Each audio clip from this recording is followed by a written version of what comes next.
At 2 o'clock in the morning on November 2nd, 1984, a 52-year-old woman named Velma Barfield was executed by lethal injection at Central Prison in Raleigh, North Carolina. She had chosen to wear her pink cotton pajamas, not the prison-issue dress, not something formal or symbolic. Her pajamas, the ones she slept in, the ones that were softest against her skin. She had asked earlier that day whether she could donate her organs after she died. Whatever could be used, she said. Whatever was still good. Outside the prison, 300 people stood in the November dark holding candles. They were there to protest the execution, to say that Velma Barfield had changed, that she had found God in her years on death row, that a woman who ministered to inmates and corresponded with Billy Graham and had become by any account a different person than the one who had been arrested 6 years earlier, was not the person who should be executed. They stood with their candles, and they blew them out at 2 o'clock the moment the injection was administered. On the other side of the street, a smaller group had gathered in support of the execution. When the moment came, some of them shouted things that I will not repeat here. The division between the people with the candles and the people across the street said something about how a community receives a story like this one.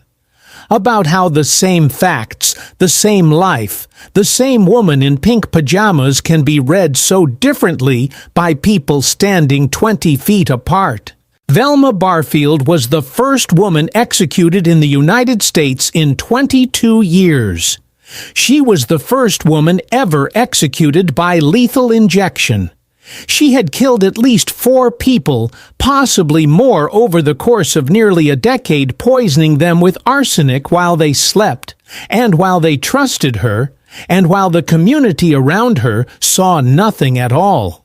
This is not a story about whether she deserved to die. That question was answered in the formal sense by the courts of North Carolina and the governor, who declined to intervene. This is a story about what the community around her missed, about the particular kind of blindness that comes from trust, from the accumulated evidence of a person's daily life, the small consistent kindnesses, the presence in the front pew on Sunday morning, the voice in the choir, about how long that blindness can last, and about what it costs when it ends. Robeson County in the 1970s was a place of particular social texture. It sat in the southeastern corner of North Carolina in the flat coastal plain country, a county with a complicated racial and economic history. Poor in ways that had been poor for generations, with a population that mixed white-black and Lumbee Native American families who had lived alongside each other for longer than most American counties had existed. The churches were the anchors of community life in Robeson County, in the way that churches are anchors in rural southern communities, not just spiritually, but socially, the places where people gathered and were seen and were known. Your standing in a community like that was built over years of presence, over the small, consistent demonstrations of who you were. Velma Barfield had built that standing carefully. She taught Sunday school at her church. She sang in the choir. She was known as a devout woman, a woman of genuine faith, not the performative kind that people assume in order to manage a reputation, but the real kind, the kind that got her up early on Sunday mornings and kept her there past noon and brought her back on Wednesday evenings. Her neighbors would have told you she was good. Her church community would have told you she was good.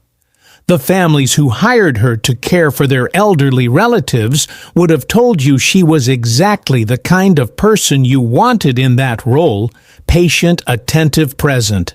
She was also, during those same years, stealing money from the people she cared for, forging checks against their accounts, and poisoning them with arsenic when she feared they might discover what she had done. Both of those things were true at the same time. That is the thing about Velma Barfield that does not resolve easily. She was not a performance of goodness concealing a hidden self that was its opposite. She was someone in whom genuine faith and genuine care and genuine violence coexisted in a way that the people around her never fully saw, because the faith and the care were so present and so consistent that there was no room left in the picture for anything else. She was born in 1932 in South Carolina, the second of 9 children, and grew up in Robeson County after her family moved across the state line when she was still young. The house she grew up in was marked by the kind of poverty that is not just an absence of money, but an absence of safety. Her father was violent, unpredictable, a man whose behavior at home bore no relationship to the man the community saw at church. She claimed later in her life that he had sexually abused her when she was a child. Whether that claim was accurate or not, the damage of those years was real, and it ran deep, and it shaped the rest of her life in ways that are not simple to untangle. She married at 17. His name was Thomas Burke, and she married him the way young women in those circumstances sometimes marry to get out to establish a household that was hers and not her father's, to create some version of safety that the house she grew up in had never provided. For a while it worked. They had 2 children. They built a modest life in Parkton.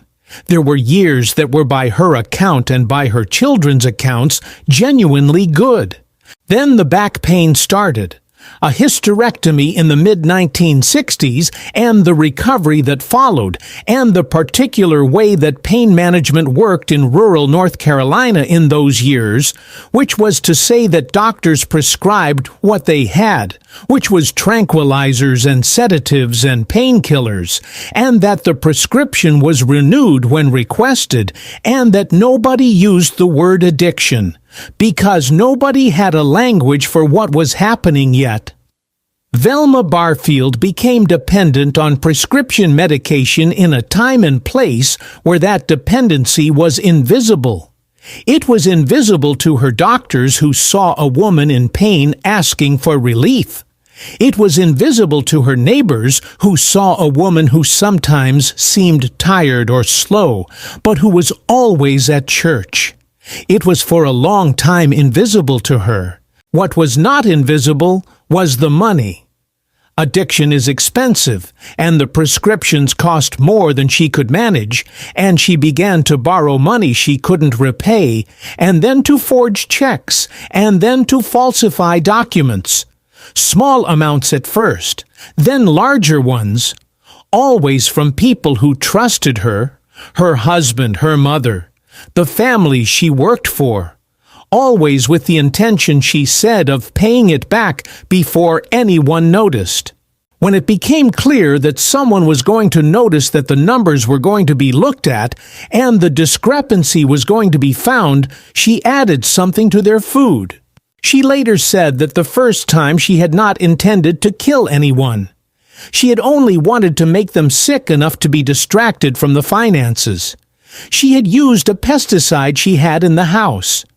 Arsenic compounds in various forms were available over the counter in North Carolina in the early 1970s for agricultural and pest control purposes. She had some. Whether she told herself she was not trying to kill them is something only she knew. What happened is that they got sick, and then they got sicker, and then they died, and the doctors who attended them found nothing unusual, because the symptoms of arsenic poisoning, vomiting diarrhea, abdominal pain look, without a specific test, like any number of natural conditions in elderly and infirm patients. And nobody ordered the specific test because there was no reason to order it. Velma Barfield was a caring woman. Everyone said so. The first person to die was Thomas Burke, her first husband. On April 4th, 1969, while Velma and the children were away from the house, it caught fire. Thomas was inside. He died in the fire. The investigation concluded it was accidental. A cigarette possibly left burning while he slept. Velma collected the life insurance. She did not remarry immediately. Within a year, the house burned again. Another insurance payment. In 1970, she married a widower named Jennings Barfield. He was disabled and in fragile health and needed someone to take care of him. Velma took care of him with the attentiveness that had always characterized her caregiving. She was there when he needed medication. There when he needed meals, there in the particular way of a person who has organized her identity around the role of caregiver. In 1971, he died of what his doctors attributed to heart failure. He had been vomiting and in pain for days before he died. His symptoms were consistent with any number of conditions that afflict elderly men in poor health. No autopsy was performed. There was no reason to perform one. Velma was a devoted caregiver. The community came to the funeral and expressed their condolences and watched her grieve and thought nothing unusual. Her mother Lillian died in 1974. The relationship between Velma and her mother had always been complicated. The complicated relationship of a daughter who had been hurt in her childhood home and had never fully separated that hurt from the woman who had not stopped it. She had moved in with Lillian after Jennings died, and the two women had lived together in the particular friction of that history. Lillian's illness when it came was rapid and characterized by the same symptoms as Jennings's vomiting abdominal pain, the body shutting down in ways that looked, without specific investigation, like the natural failure of an aging system. The doctors attributed it to natural causes. No autopsy. At every point in this sequence, the absence of investigation made sense. Velma was known. She was trusted. The people who died were elderly or infirm or both. Their deaths fit the shape of the lives they had been living. There was nothing from the outside that pointed toward anything other than the natural course of things. Dolly Edwards, an 80-year-old woman whose family had hired Velma to care for her, died in 1977. John Lee Moore, a 56-year-old man whose family had also hired Velma, died later that year. Both deaths were attributed to natural causes. Both families had trusted Velma with the most vulnerable people in their lives. Think about what it means to hire someone to care for an elderly parent. You have made a judgment about this person's character, about what you have seen of them in the community, about the accumulated evidence of who they are. You leave your parent in their hands, and you go to work, and you trust that the judgment you made was correct. And when the person dies, you grieve, and the grief is real, and the possibility that the caregiver you trusted might have had something to do with it does not occur to you. Because why would it? She was known. She was good. Everybody said so. Stuart Taylor was Velma's fiancé. They had been together for several years, and by the account of people who knew them, he cared for her genuinely, and she for him. He was a farmer, a straightforward man, a church-going man, the kind of man who drove his girlfriend to revival meetings because he knew she wanted to go, who sat in the pew beside her even when the faith wasn't his own, who accommodated her world because he loved her. In early 1978, Velma forged checks against his account to pay for her prescriptions.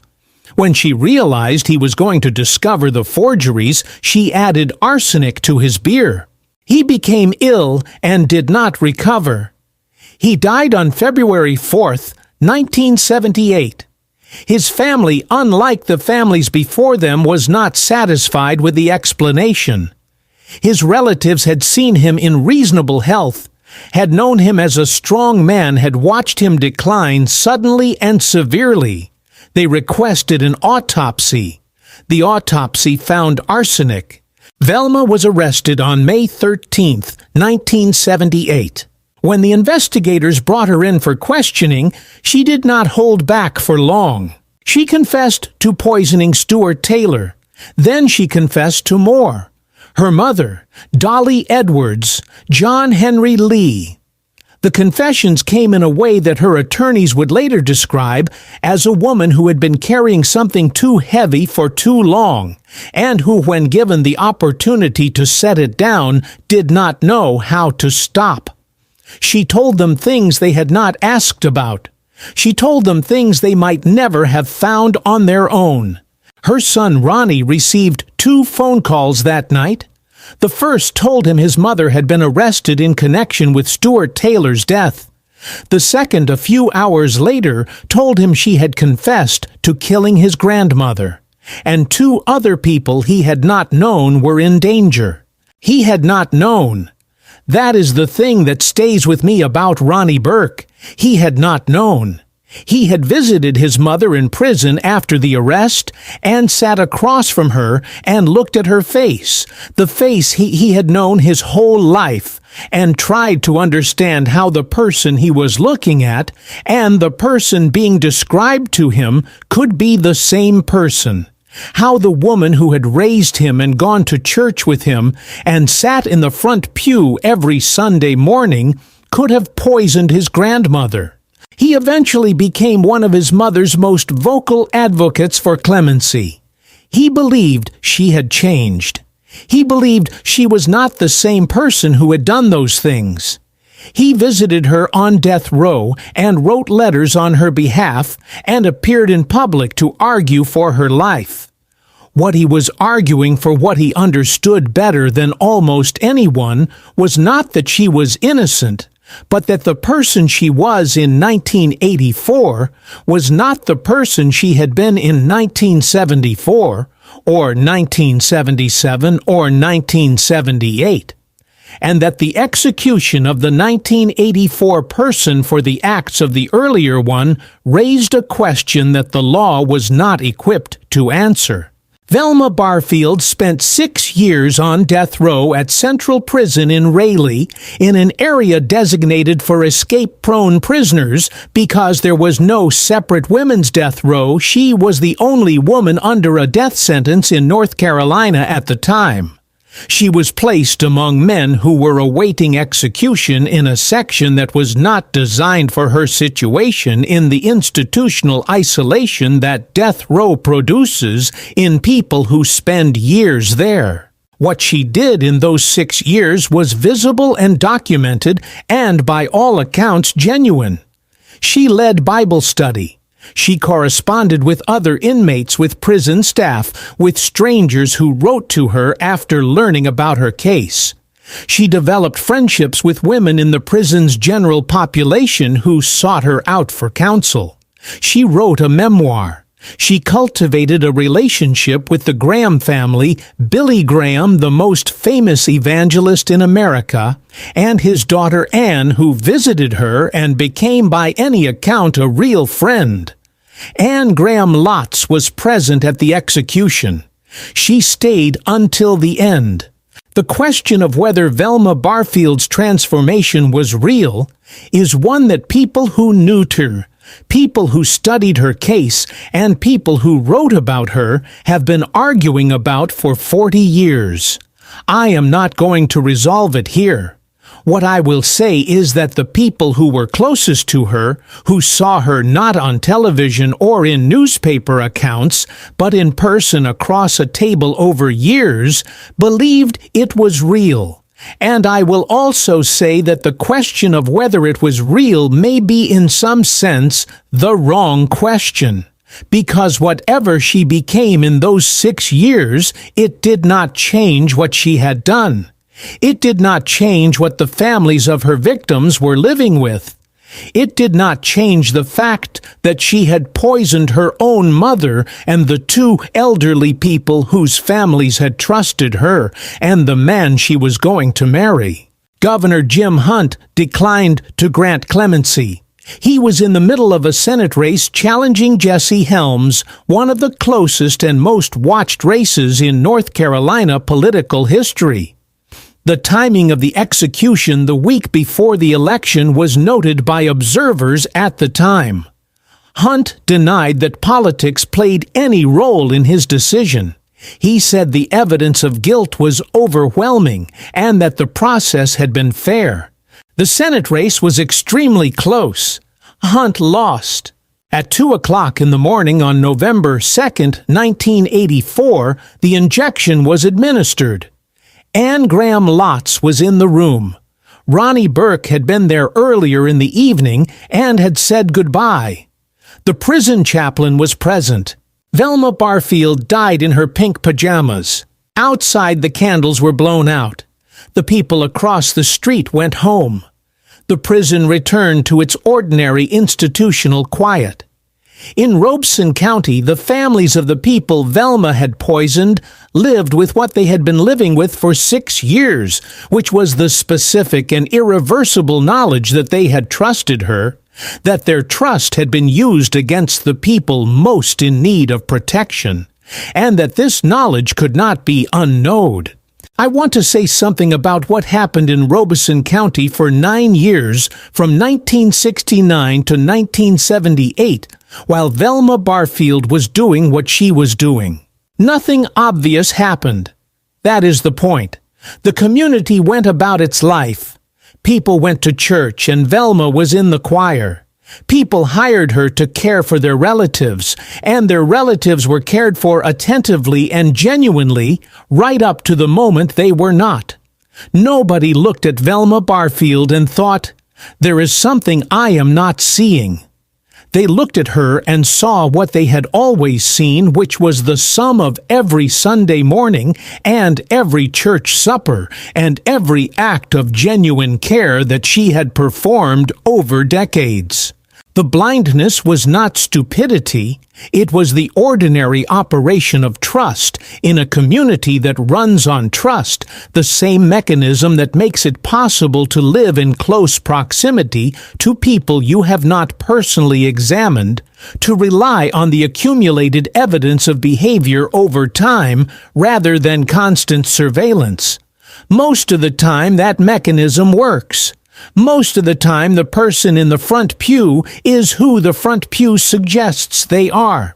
The trouble is that the same mechanism that allows trust to function also creates the conditions under which a person like Velma Barfield can operate for 9 years without detection. Not because the community was unusually naive or unusually careless, but because the evidence they had, the church attendance, the caregiving, the Sunday school class, the choir was real evidence. It was just incomplete.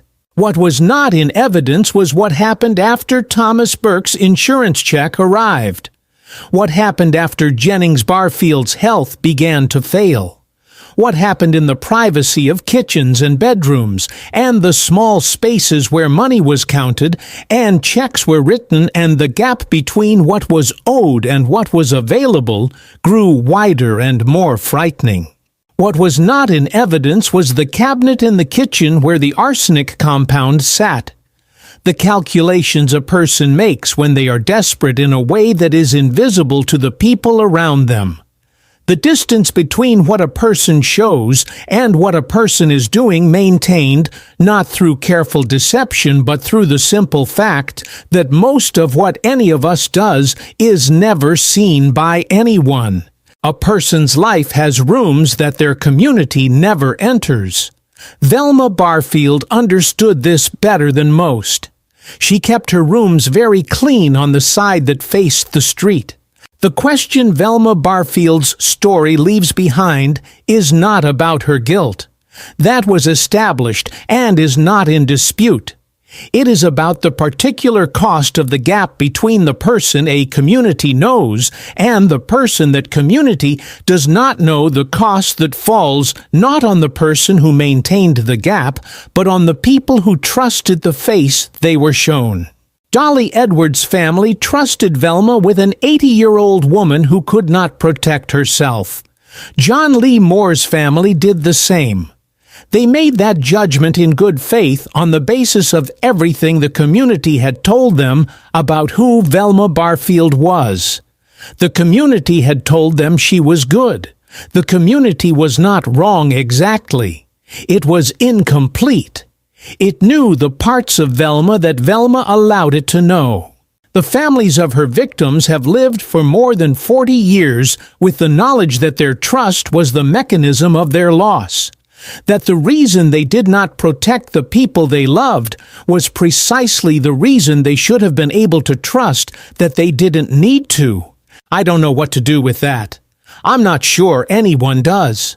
What I know is that on the night of November 2nd, 1984, 300 people stood outside a prison in Raleigh, holding candles for a woman who had poisoned at least 4 people, and that their grief was real, and that the grief of the families on the other side of the relationship was also real, and that both of those things can be true at the same time.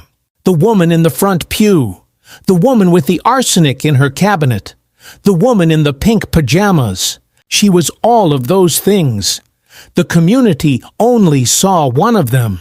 That gap between what is seen and what is true is not unique to Velma Barfield. It is the permanent condition of living among other people. We know each other in fragments. We trust the fragments we can see. We hope most of the time that the fragments we cannot see are consistent with the ones we can. Most of the time they are. Velma Barfield is the cost of the times they are not.